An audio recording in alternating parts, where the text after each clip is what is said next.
NASCAR has announced the 2024 Hall of Fame nominees as well as the 2024 All Star race, but we need to talk about everything that just went down with IndyCar and one of the most ridiculous and precedented penalties of all time.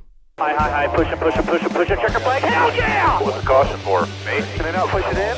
Stop anybody. Come on, these guys! You're waiting out, boys! One hell of a job, man, one hell of a job. Thank you so much. Welcome on into Shifting Gears. I know normally Pit Pass comes out on a Wednesday, but you know what? There was just too much motorsports news that we needed to cover, so here comes Shifting Gears barreling on in. Oh, I'm blown away by everything we need to talk about today. I'm shaking my head at it. But before we get on into it, make sure that you mash that subscribe button so that you do not miss a video. And of course, log on to arnrace.com for the latest motorsports news. ARN, the Motorsports Authority. Oh, I'm just shaking my head here. We got to talk about the IndyCar stuff. Erik Jones, Corey Heim situation, NASCAR's process for checking their drivers. There's so much to cover today, so let's go ahead and start with the 2024 Hall of Fame nominees. Here are the 15 nominees for the 2025 class. You have Greg Biffle, Neil Bonnet, Tim Brewer, Jeff Burton, Randy Dorton, Carl Edwards, Harry Gant, Harry Hyde, Ricky Rudd, and Jack Sprague for the modern ballot. And for the pioneer ballot, you have Ray Hendrick, Banjo Matthews, Ralph Moody, Larry Phillips, and Bob Welburn. And to be perfectly clear, everybody on this list very much deserves to be in the NASCAR Hall of Fame. The question is who gets in with the 2025 class, and we'll find out in just a few weeks once they actually hold the voting process and everything that comes with that leading into the All Star week, which, by the way, the 2024 All Star format has been formally announced. It will take place at North Wilkesboro next month. The 2024 All-Star race will take place on Sunday, May 19th at the North Wilkesboro Speedway. 2023 and 2024 NASCAR Cup Series points race winners are eligible, as well as past All-Star race winners who compete full-time in the Cup Series, and NASCAR Cup Series champs who compete full-time in the Cup Series as well. The All-Star race qualifying will have 3 laps, including a competition pit stop. On Saturday, May 18th, we will see the All-Star Heat Races. 2 heat races, 60 laps each. All laps count. Overtime rules in effect with 1 attempt. All-Star Caution at or around lap 30 will be a mandatory 4-tire pit stop as well. Then on Sunday, for the All-Star Open, it's a 100-lap open. All laps count. Overtime rules in effect with 1 attempt at a green-white checker if needed. The All-Star Caution will happen around lap 50 with a mandatory 4-tire pit stop, with the top 2 finishers transferring to the All-Star race, and a fan vote will also transfer a 3rd driver into the main event. Then the All-Star race, 200 laps with all laps counting. An All-Star Caution at or around lap 100 and lap 150, with each team executing a 4-tire pit stop during the 100-lap All-Star Caution. As far as the tires are concerned, there's 2 sets of tires. There's the mandatory tire and the optional tire. The optional tire will be a racing slick that is made of the same tire component that we see for the rain tire or the wet weather tire that Goodyear has, the primary being the one that Goodyear came up with NASCAR after the Goodyear tire test that was concluded a few weeks back. I like the fact that they're bringing several tire compounds, 2 tire compounds. They're going to get 9 sets of tires per team for the entire weekend, with the primary tire being run for all the practice and all of the qualifying sessions. I don't necessarily know if I believe in that. I think if you're going to give teams the option of running tire A or B, let them choose when they run tire A or B and let them figure out when they want to do it with practice sessions and qualifying sessions and what have you. But I'm going to be interested to see what this tire runs like. This has been a topic of discussion, I should say, for a while now, ever since the next gen came out with these tire compounds on the short tracks. And am I saying that this is the fix-all, cure-all? I don't really know. I feel like this is at least a step in the right direction, but it feels like they're taking and just sticking their baby toe in the water instead of doing the cannonball that they need to do in order to fix the short track problem. But again, we're going to see what happens at North Wilkesboro in May. Hendrick Motorsports also unveiled this amazing throwback to Terry Labonte in the 90s and 2000s. Just, I love this paint scheme. It's my childhood, and I love the fact that Hendrick Motorsports listened to the fans and put a fan favorite throwback on the racetrack for Darlington. This is just an amazing throwback, and I absolutely cannot wait to see it on the racetrack, and I'm praying for a diecast because this thing is awesome. Let me know what you think in the comments down below. Erik Jones announced on his social media account this week that he does have a spinal fracture in his back and unfortunately will be sitting out for the Cup race this weekend at Dover.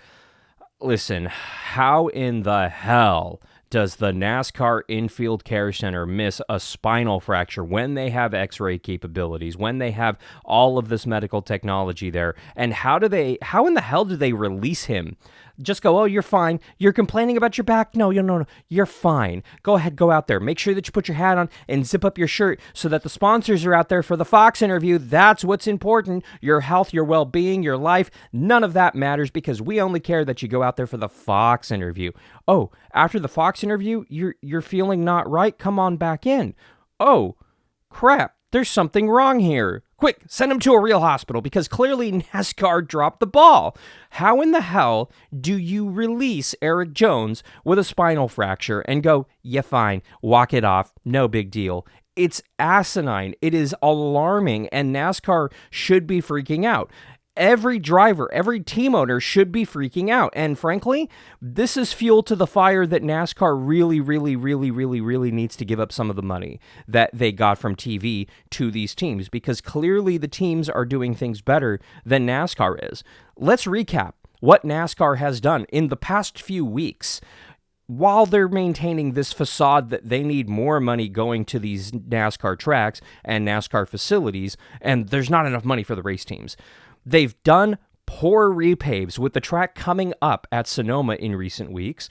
They have the Infield Care Center that cannot properly diagnose massive issues with the driver's health after a massive crash that could have ended their lives and release them while still scratching their head going, oh, was that an issue with his spine? No, not so much. And on top of that, they've been removing scoring pylons from their tracks because they don't have the money to properly replace them and simply just take them down while telling fans, go on the app. You can go ahead and see the running order on the app without actually having Wi-Fi that's functioning at most racetracks for the fans. Did I miss anything? I don't think so, but let me know in the comments down below. What else has NASCAR done in recent weeks that sucks and proves that they really need to do an internal investigation and audit with what's happening, where the money's going, and their decision-making process? Because clearly the headwigs up in the office haven't gotten their head out of their office in years or weeks and have no idea what's going on at the actual racetrack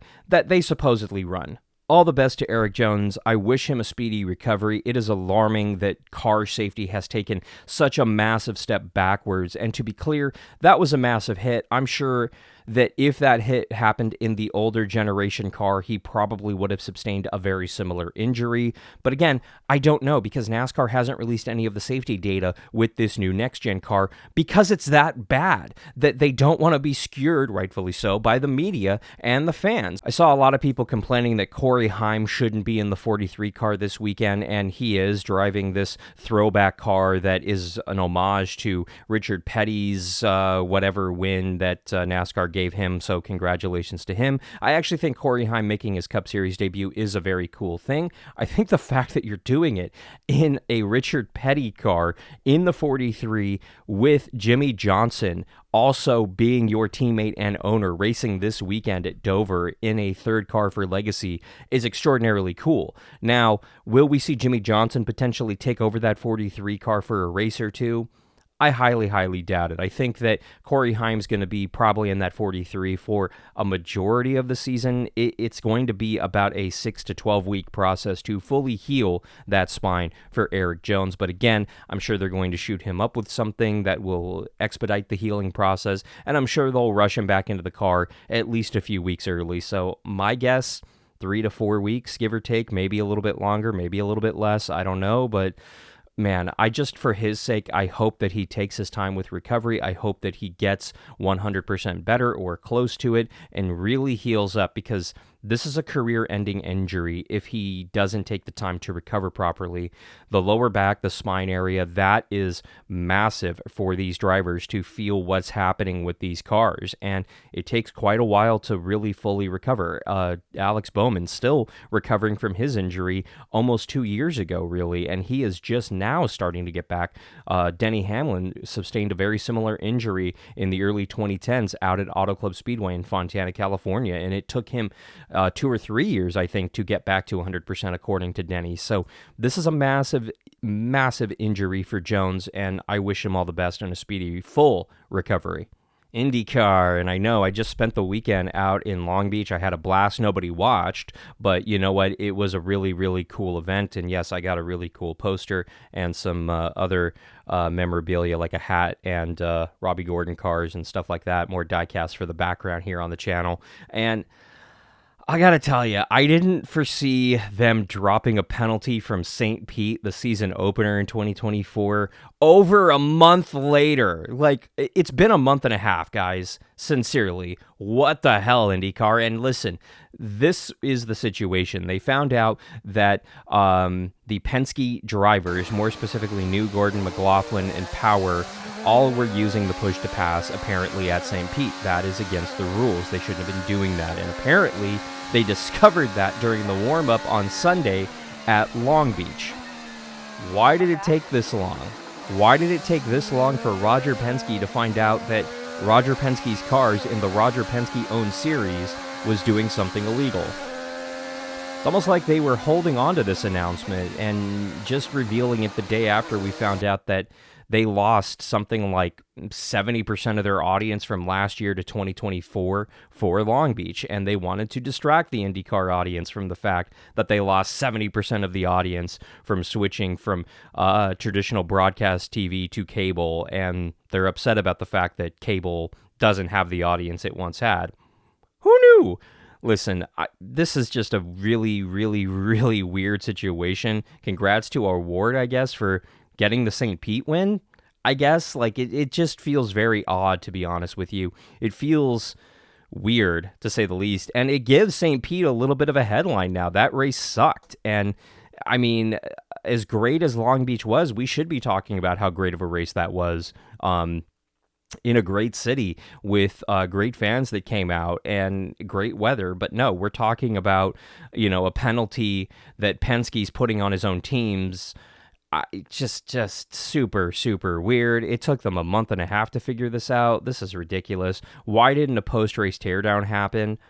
I don't know. Like, this is just so bizarre and so weird. Let me know what you think in the comments, but I think it's hilarious that a month and a half later, IndyCar's dropping a penalty, but a day and a half later, NASCAR can't suspend or fine Denny Hamlin for jumping the restart at Richmond. I've seen the comments. I think it's hysterically accurate. So let me know what you think about the situation in the comments down below. We also heard reports from Adam Stern and the Sports Business Journal that Kroger is apparently going to be leaving JTD Daugherty Racing in 2025, reportedly heading over to Joe Gibbs Racing to take over sponsorship for that organization.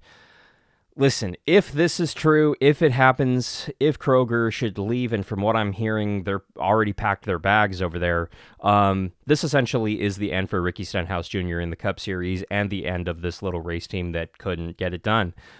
Listen, this organization has had massive backing from Kroger for over 15 years, close to 15 years, I want to say, in the NASCAR Cup Series. They've had all the resources that they've needed. They've had alignments. They've had sponsor support. They've had a literal Daytona 500 winning driver in their car for a majority of their run with Kroger, and they haven't been consistent. They haven't been able to run up at the front. They keep bringing in different personnel and switching people out, and it makes no difference. This organization should be successful, and they're not. And I question why they've existed this long, sincerely. I mean, no disrespect to anybody over there, just they've had every opportunity in the world to be a contender. Last year, they made the playoffs and did absolutely nothing with it. They had all year last year to try to figure this car out and figure something out, and they kind of squandered it. And this year, they're struggling worse than they did last year and worse than the year before. And this is the story of this organization.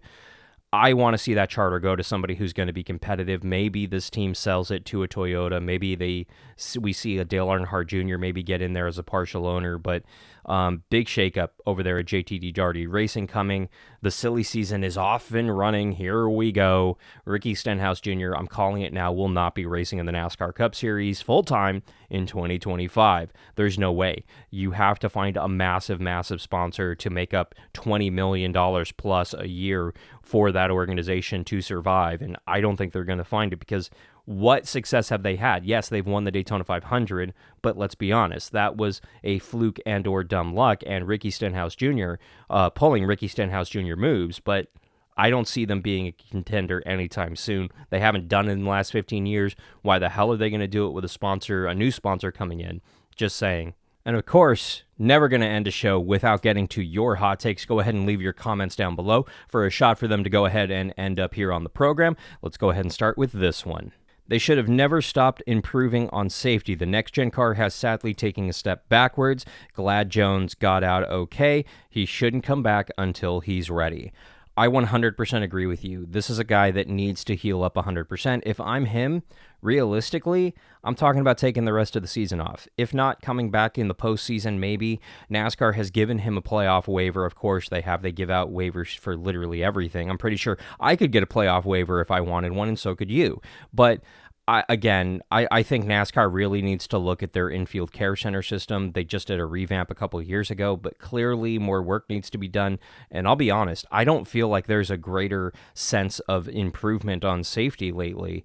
There was a big push in the 2000s after the death of Dale Earnhardt Sr., and it shouldn't take that. It really shouldn't. There was another push after Kurt Busch was, injured at Pocono in his career-ending crash at Pocono in a qualifying. Like, that still pisses me off sincerely. And Alex Bowman sustained another back injury with a very similar hit. And now with a front hit, we're having the exact same conversation. Yes, that impact was extremely eerily similar to Dale Earnhardt Sr.'s crash at Daytona. And it's great that Erik walked out of that car, but listening to the in-car audio, he clearly was in a massive amount of pain. And as soon as I heard that, I knew this is a serious situation. It's not he's going to be able to walk it off and go to Dover this weekend. No, we all kind of knew when we heard the in-car, he's probably done for the season, and I'd be very surprised if they rush him back in the next coming weeks. I'm praying he takes the rest of the year off to get right for himself. I'm sorry. I don't care. This is a throwaway year for them. Just get better, Erik, sincerely. I hope to see you fully recovered, bud. Hot take for NASCAR's West Coast swing. I would like to see how they'd perform at Kevin Harvick's Kern Raceway, formerly known as Kern County Raceway Park. I think that they would actually put on a pretty decent show out there. That's a great racetrack. Tim Hiddleston and everybody who was running Irwindale Speedway took over the management over there, and they've done a great job, sincerely. But I don't know if fans would flock to that racetrack for a Cup Series race. It has a very small footprint, yes, and I think that they could accommodate a Cup Series event. I just don't know if NASCAR and the Cup Series really needs to go up to Kern, because Kern's not exactly just a few minutes outside of Los Angeles, and NASCAR very much wants to be in the Los Angeles market, not the San Bernardino market where Auto Club Speedway / Fontana is. They want to be in LA County, and where do you race in LA County? The only real option is Irwindale, and I don't think that Irwindale can support a Cup Series race, meaning I don't know if there's enough seats. I don't know if there's enough space for a garage area. I know that there's not enough area to park 25,000 plus cars in that area, period. So I don't know how it would be done, honestly, in LA for 2025. I think Long Beach, the Clash at the Coliseum, maybe Dodger Stadium are really your best options, but what NASCAR goes with, I don't know, because it does cost a lot of money to hold an event at the LA Coliseum. It is in the ballpark of $2.5 million, from what I understand, to fully set that up and run that event properly. And I would assume it's a very similar cost up at Dodger Stadium. Long Beach, I don't even want to know. I don't even want to know, because if $2 million is a problem for NASCAR, which clearly a $5 million scoring pylon in Texas and Talladega is a problem for NASCAR, I question if we're going to be able to see these one-off races at big events and in big cities again. It's just, I don't have a good feeling about it. NASCAR at Long Beach would be cool, but very happy IndyCar was able to keep their second biggest event to the Indy 500. Long Beach wasn't filled with commercials like Talladega was. I was waiting for this, man. I didn't get a chance to watch the broadcast live because I was at Long Beach this weekend, and then I went back and watched some of it, and I couldn't. I stopped. I was like, nah, I'm not watching the commercial 500, which is exactly what this is. And to be clear, Fox is going through exactly what they went through in the 2000s, where their executives are a bunch of idiots and they're more concerned about their budget and more concerned about their bonuses at the end of the year than the actual product that they're putting on the air. I'm sure they'll be fired in a year or two once their ratings drop considerably lower. And listen, if you want to affect real change, if you want to have a say in Fox's decisions, stop watching. Sincerely, stop watching the Fox races. That will open the eyes to the Fox executives and NASCAR to the quality of those broadcasts. They're not doing a good job. Everybody at Fox in that control room needs to be fired, down to the person who's getting the coffee. I've said that before, and I will continue to stand by that. Everybody that I know who works at the Fox building here in Los Angeles are all shaking their heads at the lack of quality of that broadcast, but they know that the higher-ups simply do not care because they do not watch and they do not know what they're doing. Sound familiar, Fox? Listen, just stop watching. That will get their attention, and that will affect real change. It's the only way. And now that I've pissed off everybody at Fox, IndyCar, and NASCAR, you can do me a huge favor and let me know what you think in the comments down below for a chance for them to end up in hot takes here on the program. And while you're there, you can go ahead and mash that subscribe button so that you do not miss an episode. And of course, log on to arnrace.com for the latest motorsports news. ARN, the Motorsports Authority. I want to thank you so much for watching. I might be having some angry phone calls coming my way from some pissed off executives, and that will be super fun. So in the meantime, for Shifting Gears, I'm Alan Bailey. We'll see you at the track.